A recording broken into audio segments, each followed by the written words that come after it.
sur les chemins de fourmis. Tu vois, les fourmis, bon, elles ont deux fourmilières là. Elles tracent un chemin entre les deux. Et ce chemin, il est réellement incarné dans le sol, c'est-à-dire qu'elles ont modifié l'environnement autour d'elles. Tu vois là, on voit que le sol, il est plus facile à marcher pour les fourmis sur leur chemin. Donc c'est réellement physiquement un chemin. Tu vois, elles ont écarté les branches, elles ont nettoyé les trucs, elles ont aménagé un chemin. Et ces fourmis là, toutes celles qu'on voit, elles vont peut-être toutes mourir, être remplacées par une future génération, que le chemin sera toujours là. Ça veut dire quoi? Ça veut dire qu'elles ancrent des informations dans l'environnement, qu'elles se lèguent de génération en génération. Et peut-être dans 25 générations, il y aura toujours ce chemin, si les deux fourmilières sont stables, tiennent. Et c'est marrant parce que ça ressemble beaucoup à ce qu'on appelle la culture chez les humains. C'est-à-dire que chaque fourmi n'a pas fait le chemin, elles ont toutes contribué ensemble, elles vont se léguer de génération en génération le chemin. Alors c'est un chemin basique, c'est basique, n'empêche que c'est là. L'information du chemin va rester, la structure, la construction. Et ça, c'est complètement fou.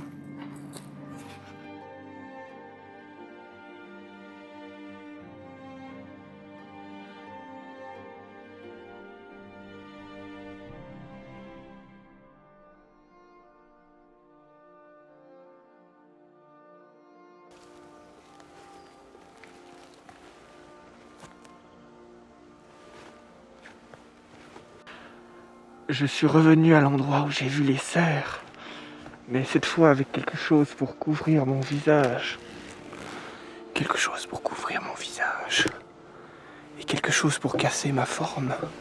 Une bâche. Qui, si possible, va encore plus casser la forme d'être humain que j'ai.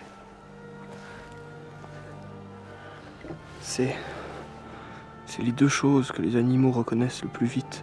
C'est nos jambes et nos bras. Quand on se met à gigoter, comme ça, ils aiment pas, ça leur fait peur. Nos jambes, nos bras, donc notre forme d'être humain.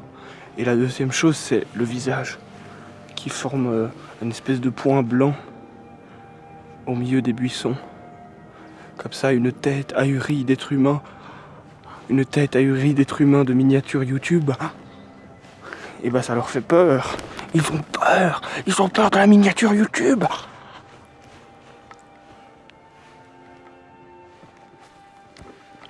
Les animaux sauvages, ils ont peur de la miniature YouTube, des êtres humains et leur visage ahuri dans les buissons et qui gigotent.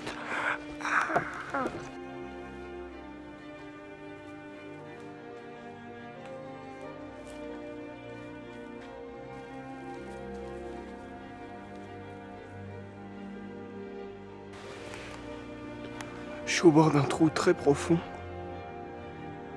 où l'an passé on avait vu qu'il y avait un cadavre de chevreuil. Enfin très profond, il fait quelque chose comme 8 ou 10 mètres, je sais plus. Mais là on n'arrive pas à voir le fond. Et ça me rend un peu triste d'imaginer ce chevreuil. Parce qu'il avait encore de la chair, il était en train de décomposer l'an passé. Donc ça veut dire qu'il était par là, il devait, je sais pas, gambader ou fuir quelque chose. Et paf, il s'est pété la gueule dans ce trou.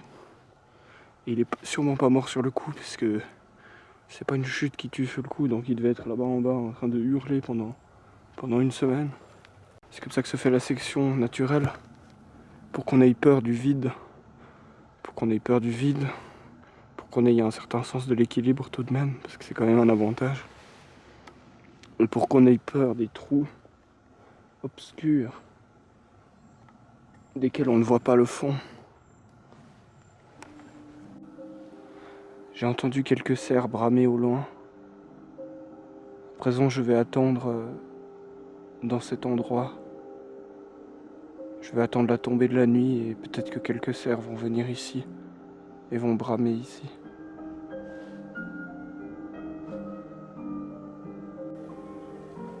Eh ben, je crois que je ne verrai pas de cerfs ce soir.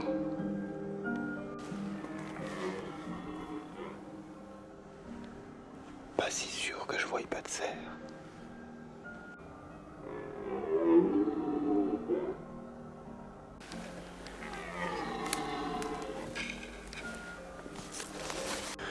Je l'ai vu mais j'ai pas eu le temps de le filmer.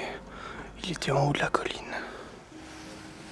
Et il a aboyé un coup parce qu'il m'a vu. Et là il a reculé un peu mais je sais pas s'il est parti très loin. Mais j'ai pas pu le filmer. Peut-être que si j'avais pas eu ma cagoule, je l'aurais vu avant et j'aurais pu le filmer. Mais là sans doute que je me suis déplacé alors qu'il me voyait. Et donc il faut que j'élargisse les yeux de ma cagoule. Ça me diminue trop le champ de vision. Ça sent très très fort le cerf de nouveau. Cette odeur de tome de chèvre, très fort. Ça sent très fort mais ça sent pas mauvais. J'entends les branches qui craquent, il devait être avec des femelles. Ou d'autres mâles.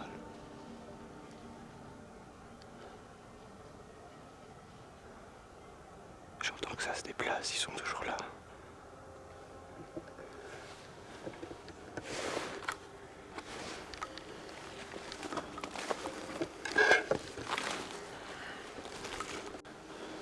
Il est passé par là, l'herbe est piétinée. Et ça sent de nouveau le cerf.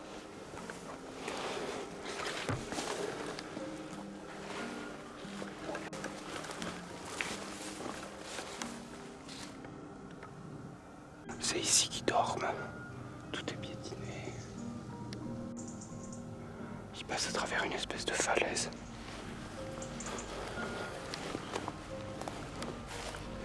Il y a un caca de cerf tout frais là.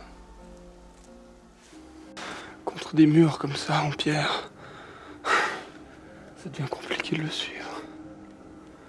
Il est parti contre là-bas, il a longé cette falaise.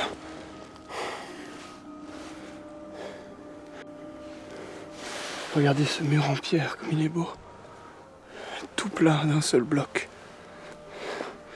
Tout plat et d'un seul bloc.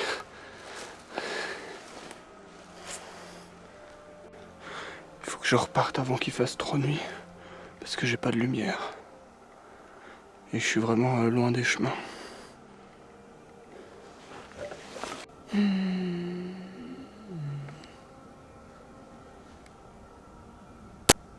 suis heureux de l'entendre bramer le cerf. Je suis heureux d'entendre qu'il existe encore. Et je suis heureux d'imaginer que, depuis son point de vue, il est en train de bramer comme ça, au milieu des rochers et des plantes. Il brame à la lune, et il entend les autres cerfs bramer. Bon, il brame pas tant à la lune que ça, parce qu'il n'y a pas de lune ce soir. En plus, il brame pas à la lune, il brame aux autres cerfs.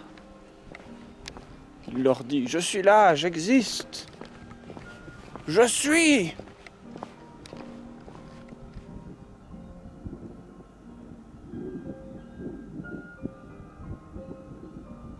J'ai l'impression qu'ils se sont tous mis à bramer plus fort depuis que j'ai dit ces choses.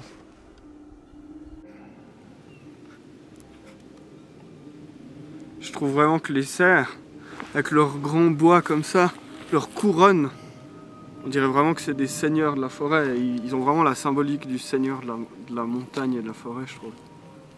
Ils sont grands, majestueux, et puis ils ont leur couronne là comme ça. C'est vraiment le symbole de... Ouais, c'est le roi de la montagne ici.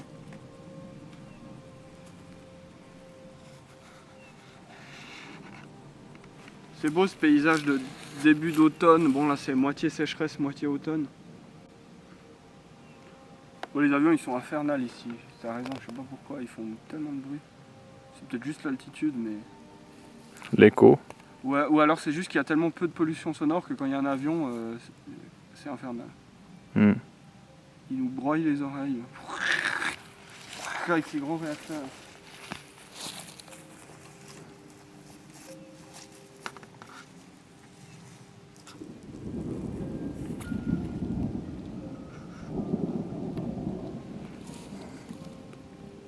Et regarde comme le nuage il s'est accéléré tout d'un coup on dirait. Mm-hmm.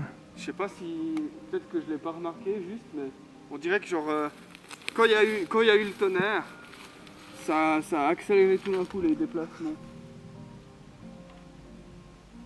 Comme si ça avait libéré un espace qui devait être comblé là-bas plus loin.